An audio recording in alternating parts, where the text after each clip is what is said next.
He even has a nose. Hello everybody, Fishmon14 here with more Let's Play The Legend of Zelda, Ocarina of Time.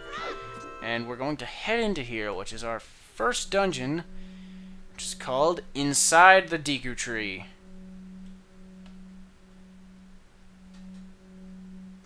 Oops, don't walk out. Let's go ahead and equip our first item. Saving is really quick and easy in this game. Takes no time at all. I absolutely love that. Which I can't say that much about Majora's Mask, but great game and all. I just hate the save feature of that game. Try throwing it, flash, stun the enemy, blah blah blah. Let's go ahead and set that too. Some grass over here if you need some supplies, which I don't really. One thing to pay attention to, if the Deku Baba is like this, where it's gonna like lunge at you, it's gonna give you a Deku nut. But if it's sticking straight up, it will give you a Deku stick. And to make it go straight up, you just throw a Deku nut at it. Oops, my bad. Oh well. That might not even work. I don't even remember. So, if we head over here... Oh my gosh, the first jump we have to make in the game! I actually remember doing that jump for the very first time when I was 5. Memories! Hey, look, a chest. Let's get our hands all over this chest. Dungeon map! Oh, blah, blah, blah. Here we have our map screen, which will fill up a lot more. Well, actually, it's kind of full right now, but it's not really full. It's just that you have all the rooms there. That's what the map does, and also it puts it on the bottom of the screen there. And to toggle it on and off, you just push L, at least on the N64. I'm not sure about the other versions of this game. I actually have every version of this game. And see, we have a wall here. Oh, I didn't mean to do that. Stop Z-targeting the enemies, okay. Something that kind of annoys me about this game is when you're Z-targeting, if you want to cancel it and there's another... If you want to cancel it and there's one enemy, you just hit Z again. But if there's another enemy close by, it'll like Z-target them, and then you'll just be like in an endless loop, like, oh, I want to cancel out, okay, please, but then you have to like back away enough. Anyway, we have a wall here that we can actually climb, but we can't do that right now because there are these spider things on it. We can't really deal with them right now. We gotta do something first. Oh, you're gonna tell me how to open a door. Oh, stand in front of it and push A. I mean, that's... I would have never thought of that. Thank you, Navi. You're so helpful. In here we have a little jerk who's gonna spit nuts at us. He's gonna put his nuts in our face. Ow, ow, ow, forgive me, master. If I give you a clue, will you let me go? When you jump off a high cliff, if you hold the control stick forward, you will roll on the ground when you land and won't get hurt from the fall. I can't guarantee it will work, though, if the cliff is really, really high. Well, try it if you're feeling bold. Wahaha! Sorry, I didn't really get a chance to explain what you're supposed to do there. You're supposed to use your shield, which is done with R. I get the feeling that I don't really need to be that informative on this game because, I mean, everyone's played it. I guess for some, like, walkthrough aspects of it I could, but I guess the basic functions I don't really need to explain. And in this chest, we have a fairy slingshot, which is our first, what is, I guess, unofficially called a dungeon item. Each dungeon is going to have one of these items, which is used to solve certain puzzles within the dungeon, or more than likely fight the boss with.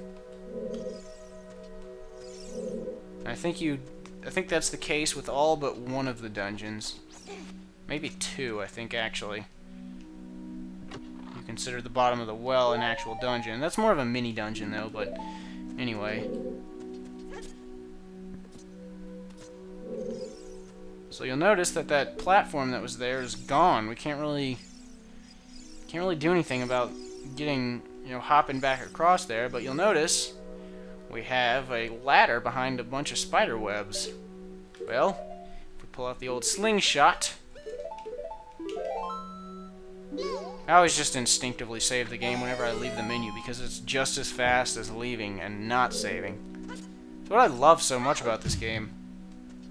Saving is so completely seamless that there's absolutely no reason not to save every time you pause the game, unless you don't want to save. Because it takes the exact same amount of time. But now that we have a slingshot, we can get rid of these spider jerks.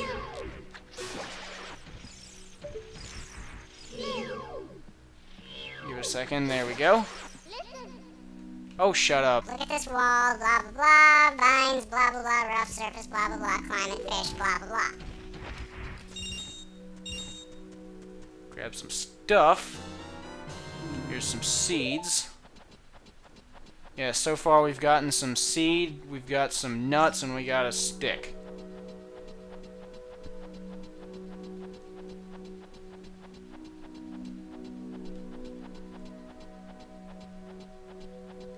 Real classy. So if we go up here, we have, oh my gosh, a spider. I'm actually going to deal with him in a minute. Or I may not even deal with him. Oh my gosh, it's a room. Step on this switch, and these platforms will come up, and as you can hear, we have a timer. So we've got to get across before the time runs out. Just no real problem. It's going to give us a Deku stick. So now I have 4. They give you that guy just in case you have run out of Deku sticks, because you actually need one in this room. We'll be getting to that in a minute. The compass! The compass is basically a companion of the map that actually gives you your little yellow and red arrows, and it actually shows you where any treasures are. Not only in the room that you're in, but throughout the entire level, but I've already gotten them all. Oh wait, no, there's one more. And I know exactly what that is. And it also tells you where the dungeon boss is. So, before we attempt to leave this room, we're actually going to kill this guy first. And then we're going to hit the switch again.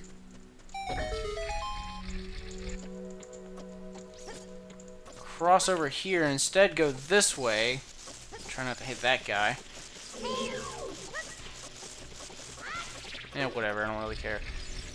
Here we have a chest with a heart. Gives me some health. And here we have our first gold Skulltula.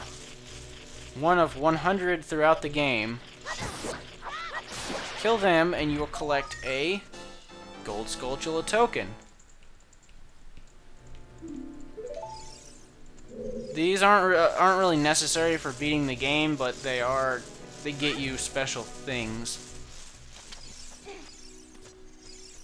And I'll be getting all of those. And fun fact, I've never actually gotten all of them before.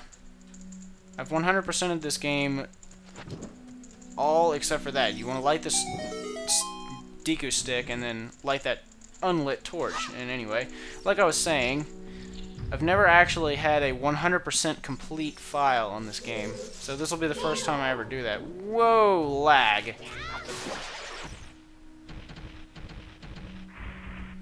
So I disposed of that fellow rather nicely. Not really sure how long this episode's been going on, but I'm gonna end right here. See you next time when we continue this dungeon.